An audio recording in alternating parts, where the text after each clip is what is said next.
Hello' guys, কি খবৰ তোমালোকৰ? আশা কৰোঁ ভালেই। এই ভিডিঅ'টোত মই তোমালোকক ক্লাছ 7ৰ আছামিছৰ যিটো চেপ্টাৰ 8 সেই চেপ্টাৰটোৰ কুৱেশ্যন আনচাৰ দিম। চেপ্টাৰটোৰ নাম হ'ল মিছাইল মানৱ। অ'কে, চ' অকণমানো দেৰি নকৰাকৈ ব'লা ভিডিঅ'টো ষ্টাৰ্ট কৰোঁ। এতিয়া 1 নম্বৰ কুৱেশ্যনবোৰ আমি এতিয়া আলোচনা কৰিম। ক নম্বৰ কুৱেশ্যনটো হ'ল মিছাইল মানৱ নামেৰে কাক জনা যায়? ইয়াৰ উত্তৰ হ'ব মিছাইল মানৱ নামেৰে আব্দুল কালামক জনা যায়। খ নম্বৰ কুৱেশ্যনটো হ'ল সফলতাৰে ভাৰতৰ ভূমিত প্ৰথম উৎক্ষেপণ কৰা কৃত্ৰিম উপগ্ৰহটোৰ নাম কি? উত্তৰ হ'ব ৰোহিণী। গ নম্বৰ কুৱেশ্যনটো হ'ল আব্দুল কালামে শেষ নিশ্বাস ক'ত ত্যাগ কৰিছিল? উত্তৰ হ'ব আব্দুল কালামে শেষ নিশ্বাস শ্বিলঙত ত্যাগ কৰিছিল। ঘ নম্বৰ কুৱেশ্যনটো হ'ল তেখেতৰ মতে শিশুৰ বাবে আদৰ্শ নায়ক কোন কোন? মানে APJ আব্দুল কালামৰ মতে শিশুৰ বাবে আদৰ্শ নায়ক কোন কোন? ইয়াৰ উত্তৰটো হ'ব তেখেতৰ মতে শিশুৰ 15 বছৰ বয়সলৈকে পিতৃ মাতৃ প্ৰাথমিক আৰু হাইস্কুল শিক্ষকসকল আদৰ্শ নায়ক। 2 নম্বৰ কুৱেশ্যনটো হ'ল সপোন দেখা সপোনেই চিন্তালৈ পৰিৱৰ্তন হ'ব আৰু চিন্তাৰ ফলশ্ৰুতিয়ে হ'ল কাম। এই কথাষাৰ কোনে কাক কৈছিল? উত্তৰ হ'ব সপোন দেখা সপোনেই চিন্তালৈ পৰিৱৰ্তন হ'ব আৰু চিন্তাৰ ফলশ্ৰুতিয়ে হ'ল কাম।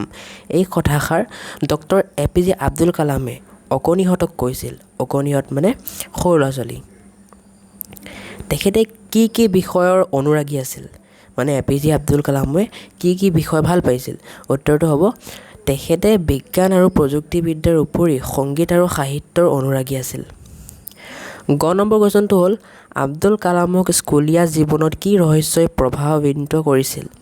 উত্তৰ হ'ব আব্দুল কালামক স্কুলীয়া জীৱনত আকাশৰ বিশালতা আৰু উৰন্ত চৰাইজাকৰ ৰহস্যই প্ৰভাৱান্বিত কৰিছিল। ঘ নম্বৰ কুৱেশ্যনটোত কৈছে মনে প্ৰাণে ভাৰতক তেখেতে কি হোৱাটো বিচাৰিছিল? ইয়াৰ উত্তৰটো কি হ'ব? তোমালোকে জানাই, ভাৰতক এক উন্নত আৰু শক্তিশালী ৰাষ্ট্ৰ হোৱাটো বিচাৰিছিল। 3 নম্বৰ কুৱেশ্যনটো আমাৰ শব্দৰ অৰ্থৰ লগত মিলাব লাগে। এইটো কুৱেশ্যন দিয়া আছে, মই ডাইৰেক্ট উত্তৰটো পঢ়ি দিছোঁ। উৎক্ষেপণৰ অৰ্থ হ'ব প্ৰচণ্ড জোৰেৰে দূৰলৈ মাৰি পঠোৱা। প্ৰজ্বলিতৰ অৰ্থ হ'ব বৰকৈ জ্বলা। মানে জুই যেতিয়া বৰকৈ জ্বলে তেতিয়া তাক কি বুলি কোৱা হয়? প্ৰজ্বলিত। আভ্যন্তৰীণ মানে ভিতৰুৱা। বিচক্ষণ মানে পাৰ্গত, উত্তম। অদম্য মানে যাক দমাব নোৱাৰি বা বশ কৰিব নোৱাৰি।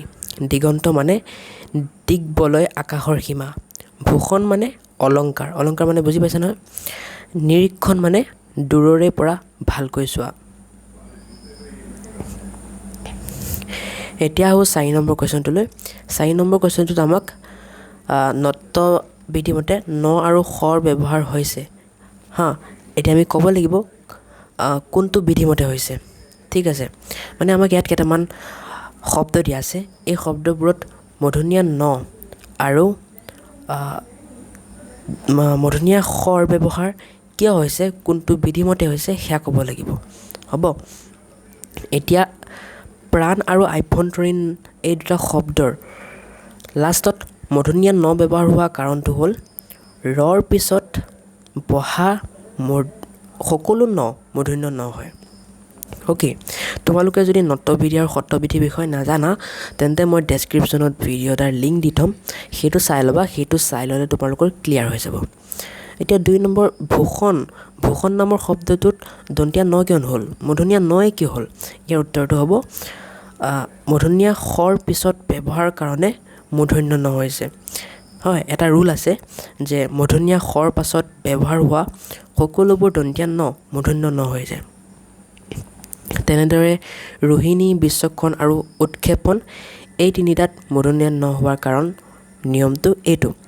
কিন্তু মই তোমালোকক এটা শ্বৰ্ট ট্ৰিক দি দিওঁ যে যিবোৰ শব্দৰ লাষ্টত ক্ষয় থাকিব তাৰ বেছিভাগেই মূৰ্ধন্য ন হয়।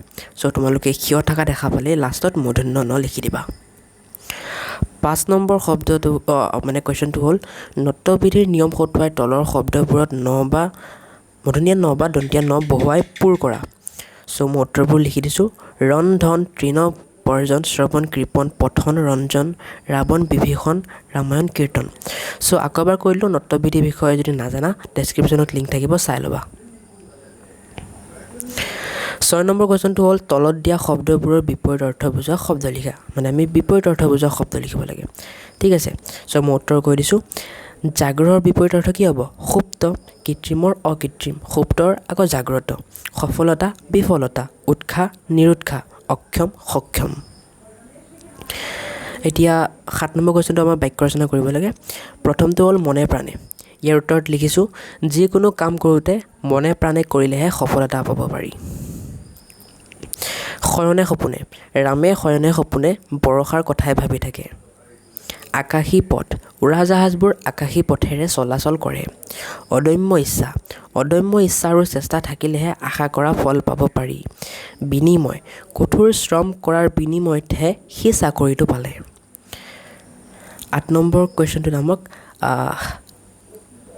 কি দিয়া হৈছে কিছুমান শব্দ গঠন কৰি দিয়া হৈছে তাৰ আগত প্ৰ এটা লগাই আমাক আৰু কিছুমান শব্দ গঠন কৰিব দিছে বা উট লগাই আমাক আৰু কিছুমান শব্দ গঠন কৰিব দিছে আৰু অভিধান চাই সিহঁতৰ অৰ্থ লিখিব দিছে সো মই কৰি দিছোঁ চোৱা প্ৰ লগত চেষ্টা যোগ কৰিলে প্ৰচেষ্টা হ'ব তেনেকৈ প্ৰ লগত ক্ষেপণ যোগ কৰিলে প্ৰক্ষেপণ প্ৰজ্বলিত উৎক্ষেপণ আৰু এইটো উৎপীড়ন এনেকৈ উৎসাহ ইয়াৰ অৰ্থসমূহ মই দি দিছোঁ তোমালোকে পঢ়ি লিখি লোৱা বহীত এতিয়া আৰু বাকী কিছুমান কুৱেশ্যন আছিল বাট সেইবোৰ পৰীক্ষাত নাহেই মই গেৰাণ্টি দিছোঁ 100% সেইবোৰ পৰীক্ষাত নাহেই সো মই সেইবোৰ নিদিওঁ এনেও সেইবোৰ চাই তোমালোকে মাথা গৰম কৰি লাভ নাই এইখিনিত যিমানখিনি দিছোঁ সেইখিনি বহুত ইম্পৰ্টেণ্ট সেইখিনি চালে তোমালোকে ভাল স্ক'ৰ কৰিব পাৰিবা আৰু ইয়াৰ পিছত মানে এই চেপ্টাৰটোৰ পাৰ্ট 2 এটা দিম সেইটোত আৰু কিছুমান মাজৰ কুৱেশ্যন বা চমু টোকা ইম্পৰ্টেণ্ট কুৱেশ্যনবোৰ তাত দিয়া হ'ব সো সেই ভিডিঅ'টো চাবা ইম্পৰ্টেণ্ট হয় আজিলৈ বাই বাই